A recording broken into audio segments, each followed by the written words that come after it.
This is Bob Oliphant from the Westford Historical Society and Museum, bringing you episode 12 of season 3 of the Westford Wardsman podcast. The Westford Wardsman newspaper was part of Turner's Public Spirit, a weekly newspaper in Ayer a century ago. In this episode, we'll be reading the Wardsman for the week ending Saturday, March 19th, 1910. I'll elaborate on what was happening in Westford in 1910. The first section of this issue is the Westford Center section. Miss Edith Bicknell substituted at the Frost School last week during Miss Grant's absence. Miss Grant was detained at home with illness.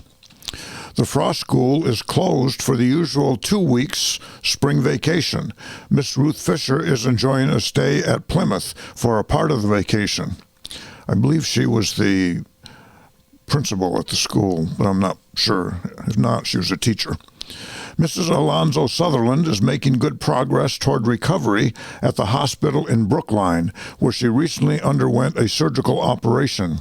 Additional sympathy is felt for the family at this time owing to Beatrice, the older daughter, who was the housekeeper during her mother's absence, being afflicted with a felon.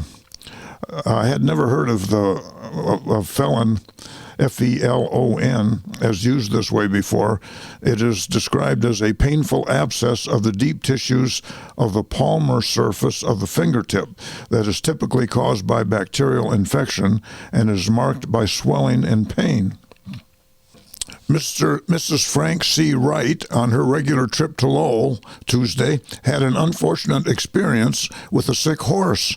The animal traveled well on the way to the city and appeared all right, but in going his rounds in the Highlands was taken severely sick.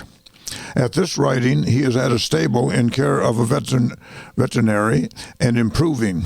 Warren Carkin substituted on the mail route Tuesday, while Mr. Wright went to Lowell to look after his sick horse. That's a problem we don't face much anymore. Dr. and Mrs. Hildreth of North Cambridge were over Sunday guests at Miss Ella T. Hildreth's. Grip, spelled G-R-I-P-P-E, meaning influenza, and colds are still prevalent, keeping the doctors pretty busy. William L. Woods, Mrs. Woods, and Clifford have all been among the afflicted ones. Mrs. Alfred W. Hartford complicated an attack of grip with a badly ulcerated tooth, making a pretty uncomfortable time. Colonel Edwin D. Metcalf, who has presented the town with a soldier's monument, writes to Captain Sherman H. Fletcher that it will be shipped from the quarries at Barry, Vermont on March 22nd. Some delay has been caused by labor troubles. The site for the monument, which was graded and the curbing put in place last fall, is all ready for the placing of the shaft, which will probably take place next month. The Monument Committee is to have a copper box placed in the base of the monument with town reports and other records. Anyone who has records or other mementos they would like placed therein may do so by conferring with Mr. Fletcher or with Edward Fisher. This paragraph is a reference to the Civil War Soldiers Monument that now stands in the small triangle at the intersection of Hildreth Street and Boston Road. We'll be reading more about that in the future issues. Next section is recital. Miss Julia H. Fletcher's little group of piano pupils gave a recital at her home last Thursday afternoon, and the excellent results shown by each pupil gave good evidence of their careful training. Next is the Tadmont Club. Tuesday afternoon at the meeting of the Tadmont Club at Library Hall was to have been in charge of Mr. Marshall. Owing to his removal from town, Miss Martha Taylor kindly took the care of the afternoon's program, which she did most capably and acceptably. Mr. Marshall was not removed by force from the town. He was the pastor at the Congregational Church, and he took another job with a different church and recently left town. Miss Taylor had chosen for her subjects some noted women, and her trio of names that have endured proved most interesting and timely. They were Elizabeth Fry, the noble Englishwoman who did so much to alleviate hard conditions among prisoners and other unfortunates, Elizabeth Barrett Browning, the beautiful, sweet-natured, and sensitive poetess, and our own gifted and versatile Alice Freeman Palmer of blessed memory. Miss Taylor particularly has the happy faculty of bringing out the salient points of an illustrious life most entertainingly and instructively. Her sketches of Mrs. Browning and Mrs. Palmer were especially good. I'm not sure why Alice Freeman Palmer is referred to as our own, as she has no connection to Westford that I know of.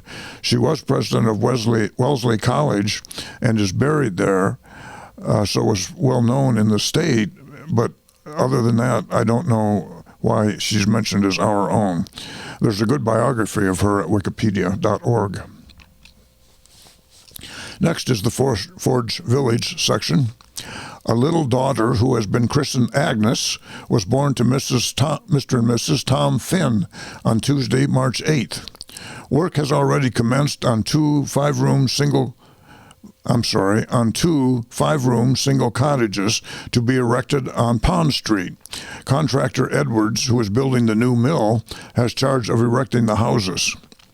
The Ladies' Sewing Circle met with Miss Edith Foster on Thursday afternoon.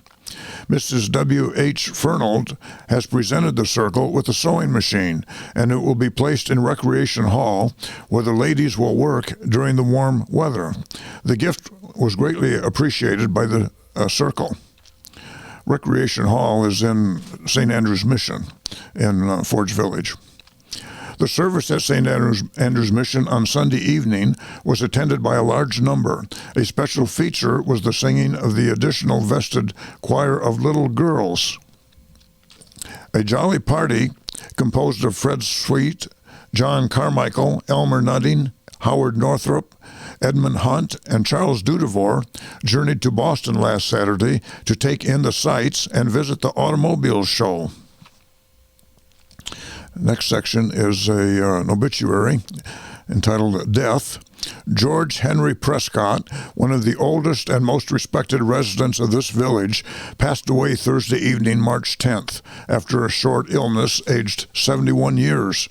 Mr. Prescott was a veteran of the Civil War, and he enlisted in 1862 in Company D, 35th Regiment of Massachusetts Volunteers, and was wounded by a bursting shell in the Battle of Fredericksburg and Antietam and Snow Mountain. The regiment was also engaged in the battles of Campbell Station and Knoxville, Tennessee, Jackson, and siege and capture of Vicksburg, Mississippi, and in 1864 ordered to join the Army of the Potomac, with which it participated in the battles of Spotsylvania, North Anna, Cold Harbor, Weldon Railroad, Poplar Spring Church, Hatcher's Run, Fort Sedgwick, Fort Mahone, Petersburg, and saw the end of the rebellion. That was quite an experience for one man, I'd say. After he recovered from his injuries, he did hospital work for some time. In 1865, Mr. Prescott received an honorable discharge. George H. Prescott was born in Westford May 1st, 1838, and had resided in this village in the same house nearly 40 years. The funeral was held at his home Sunday afternoon, and a large gathering of relatives, friends, and neighbors was present. At the conclusion of services, the large silk American flag, which draped the casket, was placed inside the casket by the veterans of the Grand Army of the Republic, with a brief service. He was laid to rest by the side of his wife, Mrs. Sophia Prescott, who died March 2nd, 1908, and burial was in Westford Cemetery. He leaves 5 children. Next is the About Town section. Walter A. Whidden is adding a 2-story piazza to the old remodeled Whidden homestead on Oak Hill Road. This was once located near the entrance to what is now Sweetwood Circle, near Whidden's Corner. There seems to be a contagious element in this. Close by, Lorenzo Fletcher, on the corner of Oak Hill and Groton Road, is making the new look newer on the cottage house, formerly the home of Miss Laura Fletcher. This, with the new story house of Augustus Whidden and the improvement at the H.E. Fletcher and Company stone quarry, make this section of Precinct 3 look as though there were inhabitants here of the live order. The annual town meeting will be held Monday, March 21st. There is an abundance in the warrant to cause diversity of opinion, with 39 articles. DeLacy Corkum entertained the Fortnightly Club at the last meeting and gave a review of history from the farming of Adam and the housekeeping of Eve down to standard time of the present moment. You may recall that DeLacy Corkum is the humorist speaker from Billerica. The next section is also called Deaths. Stephen E. Hutchins died at his home on the Robinson Road last Saturday after a lingering illness of paralysis, aged 78 years. He was a native of Carlisle, but had been a resident of Westford for nearly 50 years. Here was his rural home at the birthplace of Colonel Robinson, made famous in the history of the Concord fight. Actually, Colonel Robinson's home was at 17 Robinson Road, but he was born in Topsfield, Mass., not in Westford. Here on the westerly sunny slope of Tadmuck Hill, Mr. Hutchins industriously and successfully tilled the soil. For many years, he owned a retail milk route at Ford's Village.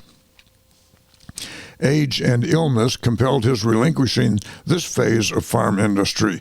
His home life, among the honest labors nature has entrusted to rural environments, suited well his personal environment. His home was about where Hutchins Way is located, off Robinson Road, about in the middle of the road, which was, of course, named for his family. The funeral was held in his late residence Tuesday afternoon, many friends and neighbors coming for the last service. He was buried in West Lawn Cemetery. Undertaker David L. Grieg had charge of the funeral. Another one of the old residents in Stony Brook Valley has passed away, Alvin G. Poley, Polley, well known in the town. Early Tuesday morning, he quietly fell asleep after a long illness, which was trying to one of his robust nature, and just as long as he possibly could do so, he was outdoors every day. He had lived for 38 years on what was once known as the Captain Law Place, and I believe that this is being written by Samuel Law Taylor, and I believe his grandfather or great-grandfather was this Captain Law that's mentioned here. A fine line farm, which it was a pleasure to look at as one came up from Brookside and saw the fertile fields of this farm, and then looked on beyond, way up the valley to Westford Depot. Mr. Poley made a local reputation as a successful farmer, having for the specialties of his farm milk, potatoes, and popcorn. Here he brought up his family of 8 children, all of whom are married. Mr. Poley was one of the oldest residents of the town, lacking less than a month of being 82. He was a vigorous man physically and an independent thinker on all questions, a man much esteemed in the community. He was interested in forming the Grange, being a charter member, and was its first overseer. For a good many years, he served on the school board and on the board of overseers of the poor, showing fine judgment on all questions which came up for their consideration. The funeral was Thursday afternoon. This man was a neighbor of Samuel Law Hildreth. They had adjacent farms, and his son, Amos Poley, took over the farm and was a friend of Sam Taylor's also. Next, we come to the Graniteville section. A very interesting meeting of the teachers of the Westford schools was held at the Sargent School here on Wednesday afternoon to listen to a talk from Mr. Briggs, Superintendent of Chelmsford Schools. The meeting proved of great interest to all concerned, and at the conclusion, the visiting teachers were served a dainty lunch by the teachers in the Sargent School. One wonders just why they held this meeting. One reason it might have to do with the fact that the town of Westford was about to hire its own superintendent and not have a joint superintendent with other towns in the area as they have been doing. The ice is now rapidly breaking up in the mill ponds, and if the present good weather continues, it will not last much longer. Politics has been quiet here this year, and for a time everybody appeared to be at sea as to who would be nominated for the head of the ticket this year. The different caucuses have declared that Joseph Wall and Sherman H. Fletcher are the opposing candidates for the election for the position of selectman of Westford for the next 3 years. By different caucuses, they mean the Republican caucus and the Democratic caucus. Earl Stewart, the 3-year-old son of Mr. and Mrs. James Stewart of this village, accidentally broke his wrist while playing with his father last Sunday. Dr. Warren H. Sherman was at once called and attended to the injured member. Word has been received here from Bert DeRone, the well-known baseball player who has been spending the winter months in Pinehurst, North Carolina. The reports from the before-mentioned place speak very well of Bert's ball playing, this being his second season in Pinehurst. Stonework has begun early here this year, and so far H.V. Hildreth and Company and Thomas Rafferty, the well-known contractors, have commenced work on their respective quarries. The outlook for the coming season appears to be good, and no doubt a large force of men will be employed here when the weather gets more favorable. Little Harold, son of Mr. and Mrs. P. Henry Harrington, celebrated his 6th birthday on Saturday, March 12th. A number of his little friends were invited and enjoyed various games and other amusements. Refreshments were served, and all had a merry time. And that's the news in Westford for the week ending March 19th, 1910. Thank you for listening, and thanks to Ryan Cousins of WestfordCAT for providing technical support. You can find transcriptions and podcasts from the Westford Wardsman at our website at museum.westford.org or visit the Historical Society's Facebook page for more Westford news from a century ago. This is Bob Oliphant, and I hope you will join us for next week's Westford Wardsman podcast. Thank you.